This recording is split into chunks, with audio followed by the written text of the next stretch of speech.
So wacky brainstorming. What are your belief systems about brainstorming? I know you've heard the term before, but what are your belief systems about brainstorming? What do you like? What don't you like? What do you think about it? Anybody? Does it work? How many people use it? Okay, good idea. What do you think? Comments? Okay, if you're surrounded with quality people, it can be a great thing. All right. So one of the negative things might be, okay, great, we came up with 22 new ideas, but we haven't even implemented the 22 that we got last week, or the 22 that we got the week before, or the 22 that we got the week before. I see a lot of you nodding your heads, right? So being creative might not be coming up with new ideas. It might be we're going to have a session on how we can implement the ideas we've already got. All right?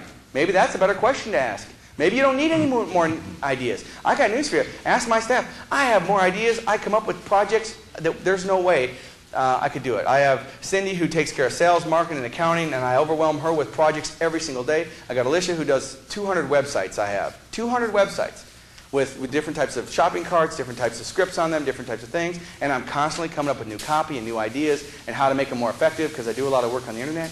I'm doing all this stuff. There's no way. So what I have had to do with them is tell them both, look, at the end of the day, just celebrate the successes that you had. Be happy, because it's never going to be done. And some of us work in environments where it's never going to be done. And I'm not telling you to accept less than what you can get, but be happy with what you're getting. You know, I think if I could say this right, success is getting what you want. Happiness is wanting what you get. Success is getting what you want, and happiness is wanting what you get. So think about the things that you're getting in your life and think about how you can use them. So we're going to talk about brainstorming. This is just a tool. And here's how this tool works. It's a power thinking tool. It means you're actually trying to turn on creativity at a specific time. When you do brainstorming, you don't want any criticism. You want to think wacky.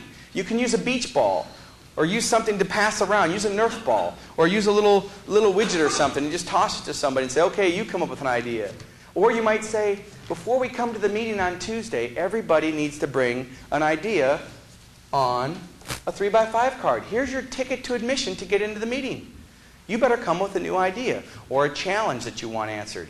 Use it. All of you have meetings. You want your meetings to be more effective. Start setting outcomes in advance for what you want, and you won't have to waste so much time in meetings. I also recommend that you should keep brainstorming short. The shorter, the better. 10 minutes is plenty. None of these 3-hour master brainstorming sessions from hell, okay? You're not going to be as creative. Now, I challenge you to try this first. You do this first and tell me it doesn't work before you tell me it won't work. Test it first, and if it doesn't work for you, don't do it. Remember, adapt, don't adopt? You don't have to agree with these ideas. But brainstorming works if you use it. The key is setting up the ground rules in advance, no criticism, thinking wacky, go for quality, and you want to practice piggy banking on ideas. The key thing about brainstorming is that it doesn't have to be hard. It should be fun. It should be short. We've all just gone through a brainstorming session from start to finish. It took us 10 minutes. 10 minutes. And look at how many ideas you came up with. And look at the different things you came up with.